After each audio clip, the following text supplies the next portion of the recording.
Terkait dengan perkembangan lumbung ikan nasional, Kepala Dinas Kelautan dan Perikanan Provinsi Maluku Abdul Haris saat diwawancara Diskominfo Channel pada Kamis 18 November 2021 menyampaikan bahwa pemerintah daerah sementara berproses untuk lumbung ikan nasional. Dirinya mengatakan hal-hal yang terkait dengan rencana implementasi Maluku sebagai lumbung ikan nasional, baik dokumen perencanaan dan grand design sudah dilakukan dan dokumen perencanaan telah siap di tahun 2020 dan telah disampaikan secara resmi oleh Gubernur Maluku kepada Menteri Kelautan dan Perikanan. Sementara itu, ia menambahkan bahwa pemerintah daerah perlu mempersiapkan sumber daya manusia dan sarana prasarana untuk menyambut implementasi lumbung ikan nasional ini.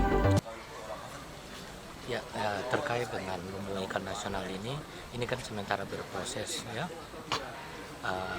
Pemerintah daerah telah menyiapkan hal-hal yang terkait dengan rencana implementasi Maluku sebagai lumbung ikan nasional. Yang pertama yang terkait dengan dokumen perencanaan. Kita sudah membuat grand design daripada lumbung ikan nasional. Yang kedua terkait dengan lokasi, pemilihan lokasi telah dilakukan juga feasibility study, sehingga kedua dokumen perencanaan ini telah siap di tahun 2020 kemarin dan telah disampaikan secara resmi oleh Bapak Gubernur kepada Bapak Menteri Kelautan dan Perikanan. Kelanjutan daripada hal tersebut, pemerintah daerah juga perlu menyiapkan SDM dan sarana prasarana untuk menyambut implementasi lumbung ikan nasional. Yang pertama, sarana prasarana, ada Sarpras yang menjadi kewenangan pemerintah pusat dan ada Sarpras yang menjadi kewenangan pemerintah daerah. Untuk itu, pemerintah daerah harus mengambil peran di sini. Misalnya, penyiapan pelabuhan perikanan yang menjadi kewenangan daerah. Ya. Jadi kalau di kita ini ada 13 pelabuhan perikanan, 2 menjadi kewenangan pemerintah pusat, yaitu PPN Tantui dan PPN Dumar di Kota Tual. Ya, ini menjadi kewenangan pemerintah pusat dan itu sudah operasional. Sedangkan yang menjadi kewenangan pemerintah daerah itu ada 11. Yang sudah operasional ini hanya ada 2, yaitu yang satu pelabuhan perikanan pantai Dobo dan yang satu lagi pelabuhan perikanan pantai di Bandar.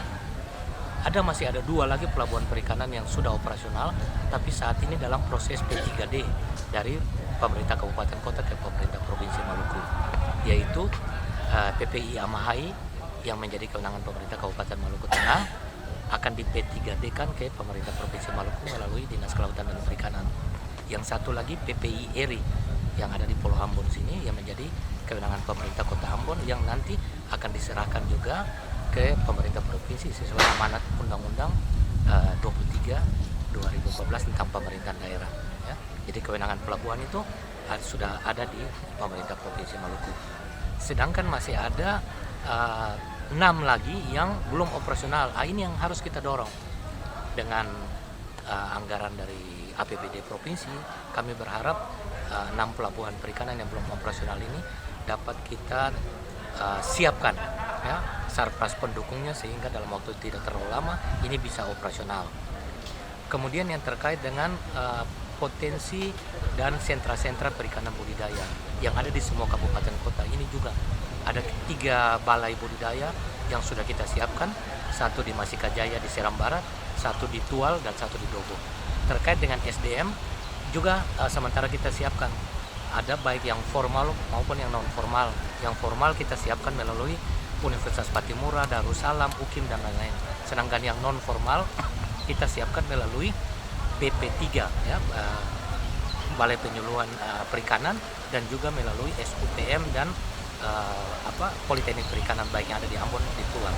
Ya, ini SDM yang perlu kita siapkan untuk menyambut implementasi Maluku sebagai lumbung ikan nasional.